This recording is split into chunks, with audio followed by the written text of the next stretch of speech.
Welcome to the Grace and Grit podcast, made for women who want their healthiest years to be ahead of them, not behind them.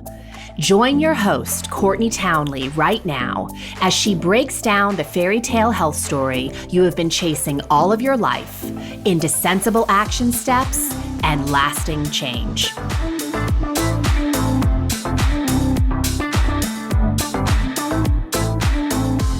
Hello, my friends, and welcome to the Grace and Grit podcast. This is your host, Courtney Townley. As always, I'm thrilled that of all the podcasts you could be listening to right now, you found your way here. And today I want to talk about reorienting yourself at midlife, what that means, and why it is so important to putting your healthiest and happiest years ahead of you. You know, I'm sure if you are a midlife woman listening to this show, you are well aware that the midlife years can be wildly disorienting. Because not only are midlife women dealing with a changing hormonal landscape, but the landscape of life is pretty dramatically changing in these years. So in essence, there's a lot of stress. Big stressors, little stressors, and all these stressors can really add up to creating some serious breakdown mentally, physically, emotionally, if someone does not take radical responsibility for learning skills that actually help them to unpack unnecessary stress. And look, this is not a new topic on this show. We have talked about this so many times. And I will continue to talk about it because it is so paramount to really reclaiming our power and restoring our health and well-being. So in this episode of the Grace and Grit podcast today, I'm going to invite you to consider the load of your current stress bucket. And we're going to talk a little bit about this concept of microstressors, because microstressors are something that we tend to really overlook and underappreciate the power of. And if we can start taking back some of our power there, life starts to get a whole lot better. So I'm going to introduce a few critical skill sets by the end of the show that can go a really long way in helping you to convert microstress into macro resilience. But before we go there, I want to just give you a quick reminder that if this episode lands for you today and you want to take the skills I mention in this episode to the next level, this is just a friendly reminder that we have made the master classes that I teach every month inside of Rumble and Rise, which is my private community. We have made those master classes now available to the public for a small fee. And so in these master classes, I really dive deep into how to apply the skill sets that I often bring up on this show, and really give you tangible ways of leaning into application. Furthermore, you're getting a pretty robust companion guide that goes along with these master classes to help you remember what you've learned and also work through your relationship with these topics. So if that's something you find you might be interested in, you can head on over to graceandgrit.com/masterclass, and you will find the master classes that are currently available for purchase.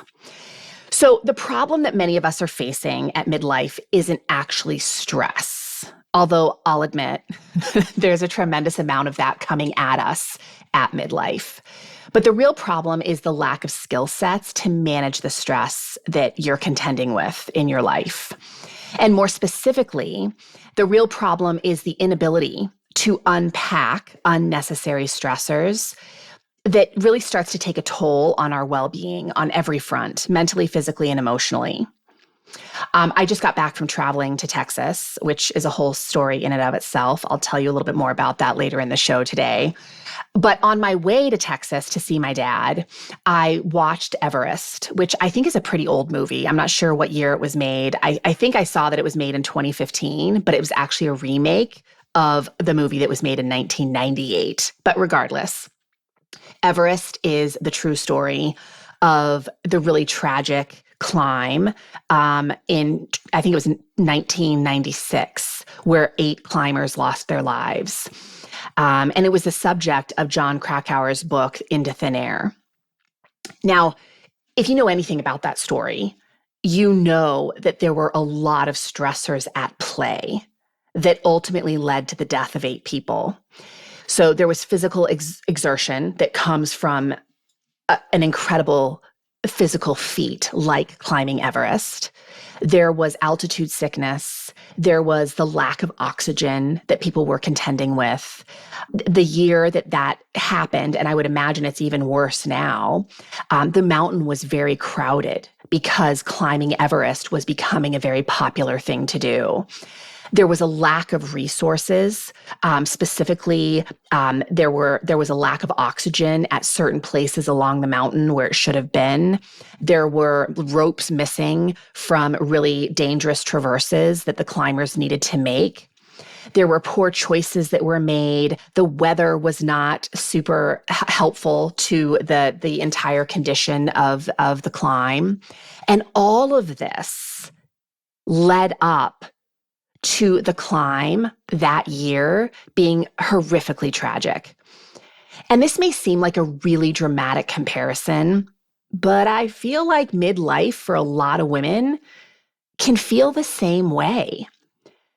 There are obvious stressors that we're dealing with, like the shifting hormonal landscape, complex relationship dynamics, even health challenges that show up out of nowhere, seemingly. But there's also a lot of less obvious stressors, little tiny stressors that compounded over time really take a toll on our health and well-being. Things like always talking down to yourself, worry and self-doubt, not doing enough of the things that actually make you feel alive. It kind of makes me think of that saying, the straw that broke the camel's back, which I actually wanted to look up right before I recorded this episode to know, like, where did that saying originate? And what Wikipedia told me is that the straw that broke the camel's back is from an Arabic proverb about how a camel is loaded beyond its capacity to move or stand. And so often this is a really great analogy for the breakdown that I see happening at midlife, because a lot of women are dealing with major life stressors. And on top of it, they have all these little micro stressors that are also at play. And then something really small, like one more ounce of stress, is what implodes a person. And we start to this is where we get diagnosed with like autoimmune challenges. We start to have mental health challenges. We start to be incredibly reactive to the point of imploding relationships unnecessarily. There's a lot of catastrophic byproduct of loading on too much stress. So once again, I just want to say for the record that stress isn't the problem. Stress is always going to be a part of life. But too much stress at any given time really is the problem. And then the lack of skill sets to unpack that stress makes the problem even far worse. Which is why it's so incredibly important that we learn how to do 2 things simultaneously. We need to learn how to expand our capacity to tolerate stress at midlife, while also taking radical responsibility for reducing unnecessary stress from our life. Because ladies, there is an awful lot of stress in your life that does not need to be there. In fact, I would argue that a lot of it is even self-induced. So let's talk about that first piece. What does it mean to expand your capacity to tolerate stress? Well, physically, this means that you take initiative consistently to honor the needs of your body, to promote resilience. I know I've mentioned this a million times on the show, but as we enter our 40s, we start to lose estrogen and progesterone, which are 2 of the hormones that help us to tolerate stress. And as those 2 hormones start to lessen in our system, we become so much more sensitive to a high stress load, which means we break down a lot more easily. from a stress load that 10 or 20 years ago we could have carried more easily. I didn't say easy, I just said more easily. And so the things physically, of course, that help us to promote resilience in the human body are things like honoring your need for rest, honoring your need for nourishment. So eating nourishing food on the regular, not just, one time in the day or when you remember to. It's building capacity in the physical body. So utilizing things like strength training and cardiovascular exercise to enable your cells to do their job more efficiently, produce energy, get rid of toxins, move around nutrients. That's what those practices can help us to do, repair. But when we don't make time for those things, our body becomes less resilient. Hydration, something as simple as hydrating or limiting alcohol and things that really dehydrate us, can go a long way in helping to promote physical resilience. Mentally, expanding our capacity to tolerate stress means that we don't add stress to already stressful situations. For example, I told you I just came home from this Texas trip, and on my way home, I flew into Salt Lake City and was told that my flight initially was delayed and then was canceled because the fog in Missoula was so bad. And we've had such a strange winter here. Fog is not usually something that we have to deal with on a regular basis, but it was here this week. And I was stuck in the Salt Lake City airport, not for one night, but 2 nights and ultimately 3 days. And finally decided to fly to a town about 2 hours away, Butte, Montana, rent a car and drive home because I was at the point where I just really needed to get home. That is a stressful situation that I honestly really didn't have much control over, right? I mean, I can't control the fog. I can't demand that Delta fly their plane in dangerous conditions. But what I did have control over was the mindset that was governing me in the midst of that circumstance. And you could see it all around you at the airport. Like there were people that were just going crazy with not being able to get out. And I could have easily told myself that this was a disaster, that Delta should do better, that this shouldn't happen. That is an example of me adding unnecessary stress to an already stressful situation. So really, I had the opportunity to parent my brain in a way that served me in what was absolutely a very inconvenient situation. Expanding capacity to tolerate stress emotionally means that you're willing to feel your emotions rather than always doing things that numb your emotions that ultimately cause more stress down the road. For example, if every time you're feeling stressed out, you pour yourself a glass of wine, well, you're doing 2 things. You're numbing the stress. You're not taking care of the stress. You're just numbing it. And then ultimately, when that alcohol wears off, you now have more stress to contend with because you feel like hell, and the alcohol didn't really address the problem in the first place. So when we start learning how to feel our emotions and process emotions in healthy ways, that actually expands our capacity to tolerate stress. So let's talk about the second part of that equation. So I said there were 2 things that we needed to learn how to do in order to improve our relationship with stress. Number 1 was expand our capacity to tolerate stress while simultaneously taking radical responsibility for reducing stress in our life. So this is where this concept of microstressors, I think, is really interesting.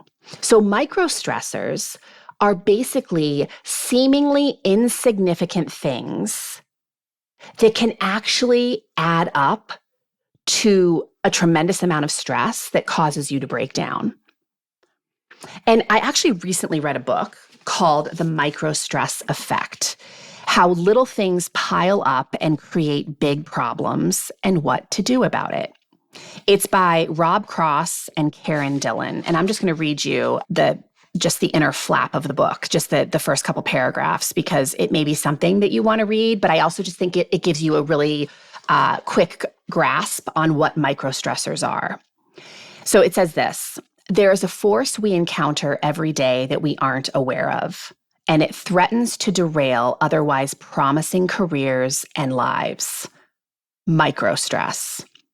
This hidden epidemic of small moments of stress has insidiously infiltrated both our work and our personal lives with invisible but devastating effects. Microstress doesn't trigger the normal stress response in our brains to help us deal with it. Instead, it embeds itself in our minds and accumulates daily, one microstress on top of the other. The long-term impact can be debilitating. Unregistered microstress weighs us down, damages our physical and emotional health, and contributes to a decline in our health and well-being. So when I read the book, first of all, the book is very much geared towards microstress in the workplace. So for that reason, I wouldn't say that it was one of my favorite reads, but I do think the premise of the book is super valuable. And there were definitely some great nuggets, and the concept of a whole I thought was really valid. The microstressors that I see in the work that I do that really wear on my clients are things that just don't seem like a big problem in the scheme of everything that's going on in their life. And truth be told, they aren't the most important things necessarily. But all of these things compounded together create a massive amount of unnecessary stress. And I want to emphasize that word unnecessary, because nothing that I'm going to mention here, these microstressors, are necessary. It is possible to dramatically minimize all of these things in your life, and in some cases, even eliminate these things. Things like people pleasing, always running around trying to make everyone around you happy at all times. I say this all the time. You do not have that kind of power, my friends. You don't get to make people happy. That's on people, right? That's everyone's responsibility to make themselves happy. You could do the kindest thing in the world for somebody, and they could think about it in a way that makes them miserable.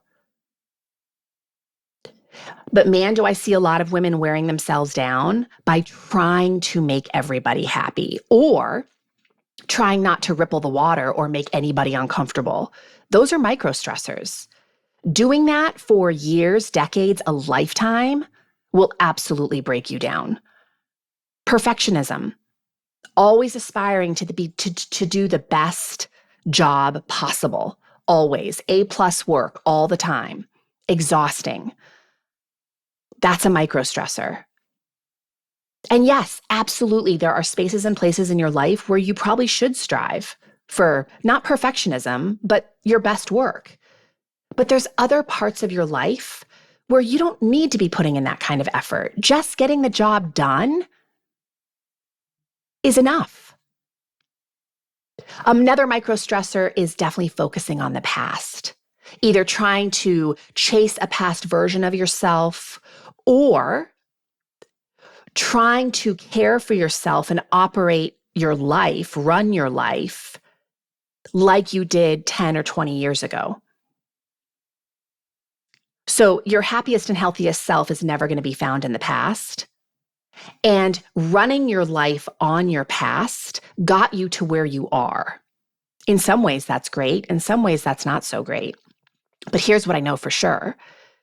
If you keep operating based on a past, like self-image, self-identity, it's not going to take you further than it's already gotten you.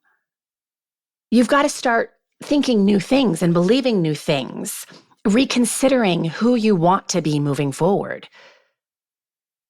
And man, do we waste a lot of time, energy, and mental bandwidth on focusing on mistakes or regrets from the past. That's a microstressor in and of itself. Busyness is a microstressor.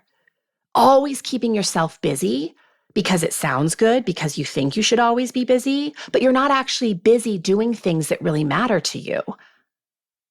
Lack of self-trust is a microstressor. We marinate in self-doubt. We talk to ourselves in a way that robs us of our confidence. That adds up to a whole lot of stress when it's done on repeat over a lot of years. Reactivity, that is a microstressor, right? We react rather than pausing to think things through. And not only does that often cause us harm in the moment, but there's a ripple effect. So when I lash out at my husband because I'm not well fed, because I haven't been putting myself to bed on time, because I'm not parenting my brain, well, then it creates micro stress for him that now he has to deal with. And then that, of course, impacts our kid and impacts our household. So micro stress is not just affecting you, it's affecting everyone around you. And you, my friends, can be the cause of other people's micro stress. Indecision. This is a big one. Not making decisions creates a tremendous amount of stress in your life. And it seems really innocent. It seems really innocent to say, I just don't know what to do. So I'm just not going to make a decision right now. And then you do that 5, 10, 15, 20 times in a week. And you do that week after week after week. That adds up to a whole lot of stress and a whole lot of overwhelm because you're not making decisions. They're just piling up. And that becomes really oppressive. And that, I think, is closely tied with poor time management, because time management really is a process of decision making.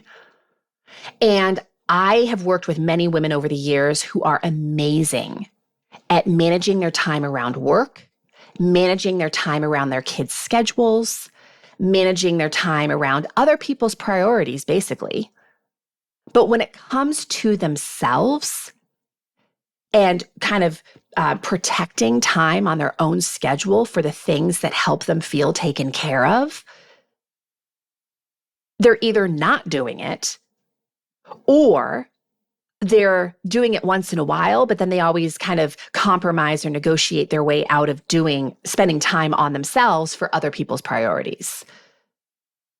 So indecision and lack of kind of time mastery are two big problems that create a tremendous amount of micro stress that is absolutely not necessary.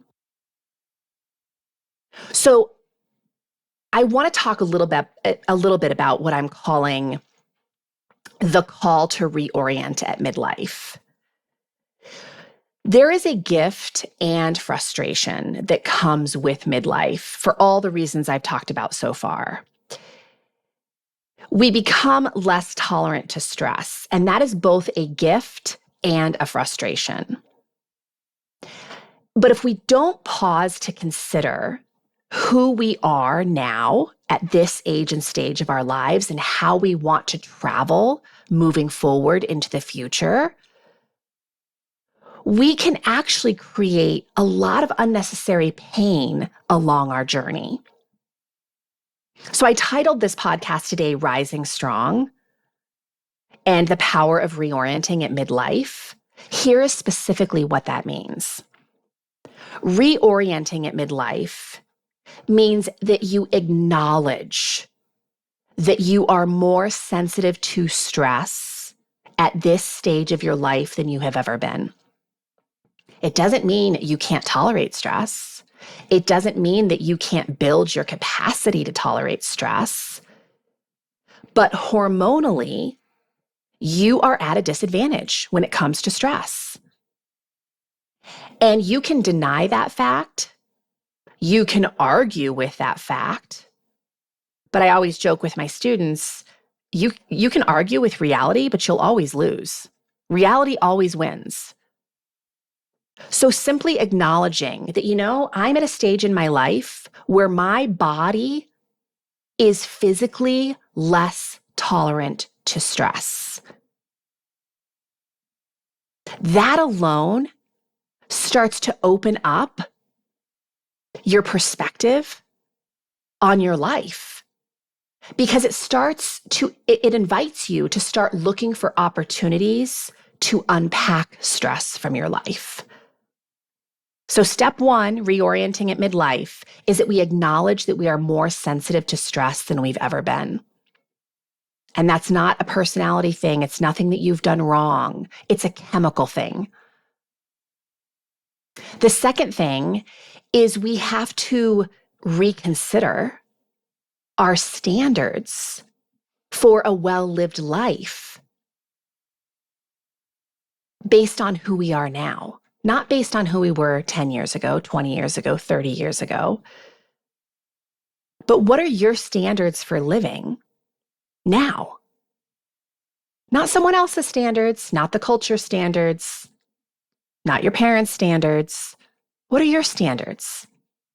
This sounds like such an easy, or not easy, but like a really obvious question.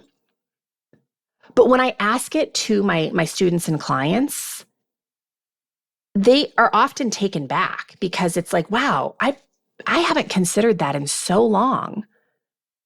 And when you don't make time to consider that, guess what you're going to do? You're going to run your whole life based on other people's standards. And that doesn't feel good. So really pausing to consider, what are my standards for living now? So, standards that for some people, that's like they're not sure what that means. It just means, what are the qualities that you want to govern your life? Some people will look at this as priorities. Some people will look at this as values. It's really all one and the same. What is most important to you at this age and stage of life that you want to dedicate resources to with intention? Understanding that resources are very limited. You only get so many of them each day. So this goes into the third piece. Reorienting at midlife, the third step, is that we start to make decisions that align with our standards. I'm always saying that decisions are power. And most people I work with are not making enough decisions. Or they're making decisions and then second guessing and sort of asking everyone around them what they think about their decision and sort of talking themselves out of the decision they just made. So it's not just about making decisions, but making strong decisions.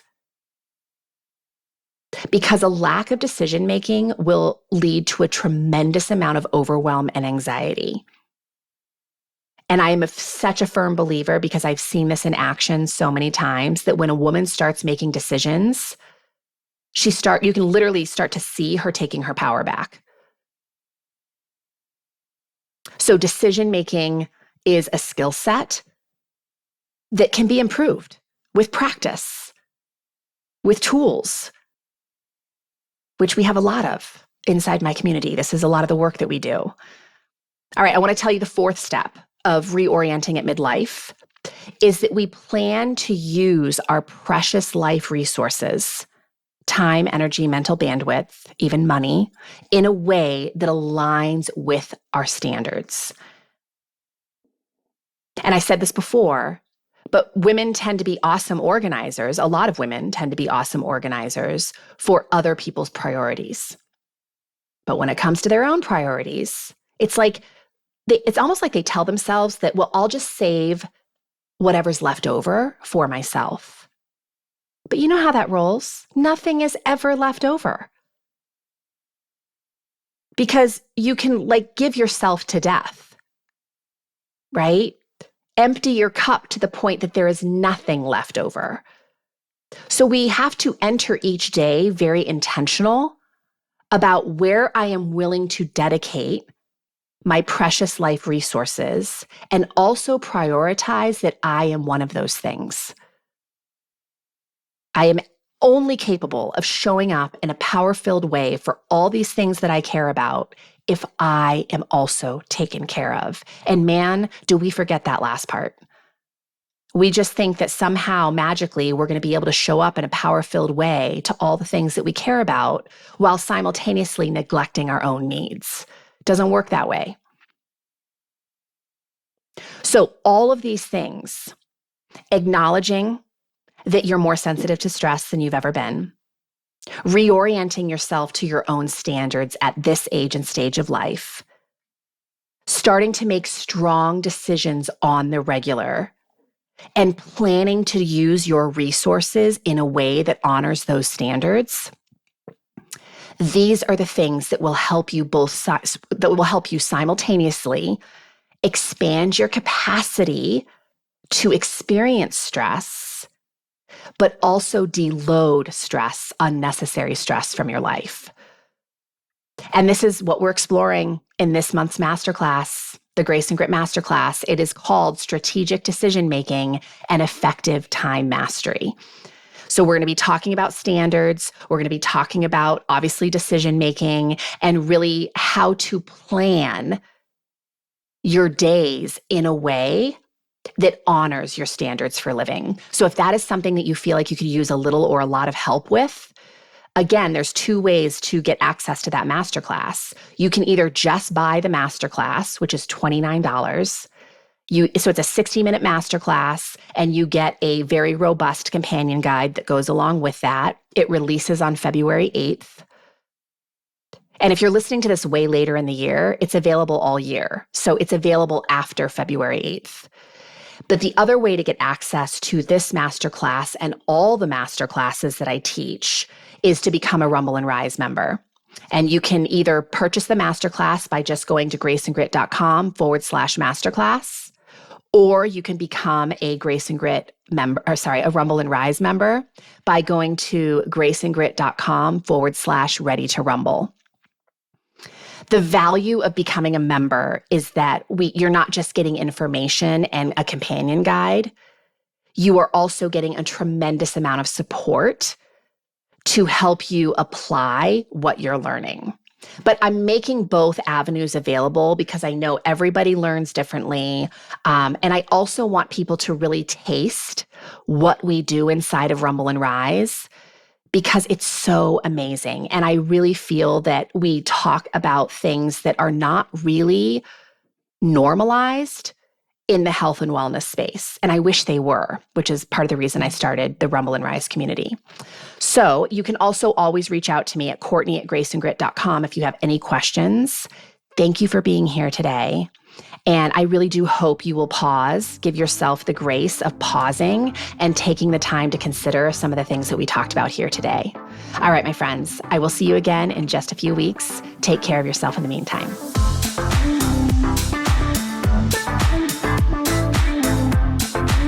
Thank you for listening to the Grace and Grit podcast. It is time to mend the fabric of the female health story. And it starts with you taking radical responsibility for your own self-care. You are worth the effort. And with a little grace and grit, anything is possible.